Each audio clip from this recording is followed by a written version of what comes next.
বিগত রেজিমে কাউকে জিজ্ঞাসা করলে, ভাই আপনি কি করেন, বলতে ভাই আমি তো আওয়ামী লীগ করি। কত বড় চোর, চোরের ঘরের চোর, মানে কি তার আর কিছু লাগবে না, বুঝেন না? হ্যাঁ, ছাত্রলীগ।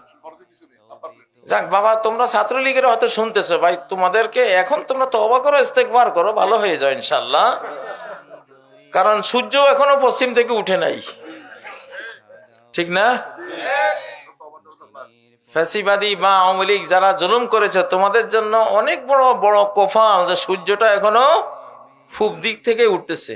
তার মানে তওবার দরজা খোলা। আল্লাহু আকবার।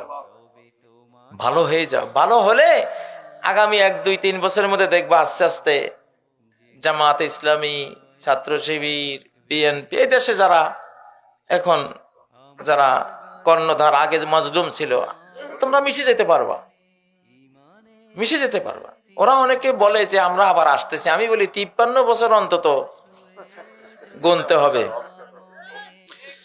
হ্যাঁ, ঘুমের ঘরে জেলখানায় ওই আয়াতটি পড়তাম, সূরা আলে ইমরান। আমি তখনই বুঝতাম যে আল্লাহ তুমি তো তাইলে ওদের ব্যাপারে সিদ্ধান্ত নিয়ে ফেলেছো যে সে আয়াতটা দেখাই আপনাদেরকে। সে আয়াতটাই পড়তাম বারবার। তা আমি ওই জেলখানা যারা আমার সঙ্গী ছিলেন বলতাম যে এদের যাওয়ার টাইম হয়েছে। তো আমরা যেরকম 53 বছর ভুগেছি, তাদেরও 53 বছর ভোগার সেই দিন আসতেছে।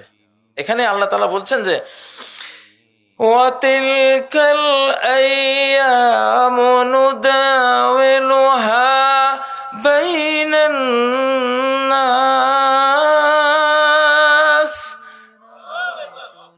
দুঃখ আর সুখের ওই দিনগুলি, জয় আর পরাজয়ের ওই দিনগুলি আমি সবসময় এক গোষ্ঠীর উপরে, এক গোষ্ঠীর কাছে রাখি না। কখনো বালতিটা এদেরকে দেই, কখনো এদেরকে দেই। আল্লাহু আকবার। সূরা আলে ইমরানের আয়াতটা। তো আল্লাহ তাআলা ওদের হাতে ছিল জয়ের বালতি আর আমরা পরাস্ত ছিলাম, ঠিক নয় কি? এখন এটা কার হাতে? তোরা যে বলছে আবার ফেরত আসবো অন্তত 53 বছর পরে, কারণ আমরা 53 বছর ভুগেছি, ঠিক নয় কি? হ্যাঁ, অতএব তোমরা এত তাড়াতাড়ি ফেরত আসবা এটা অসম্ভব, অসম্ভবের উপর অসম্ভব। এটা সুন্নাতুল্লাহর খেলাফ।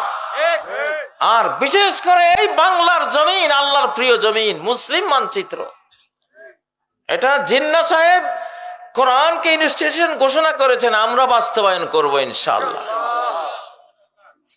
আমাদের নাহিদ, আমাদের ভাই নাহিদ বলেছেন ইসলাম এই দেশে, ইসলাম অনুসারে চলবে এই দেশ ইনশাআল্লাহ।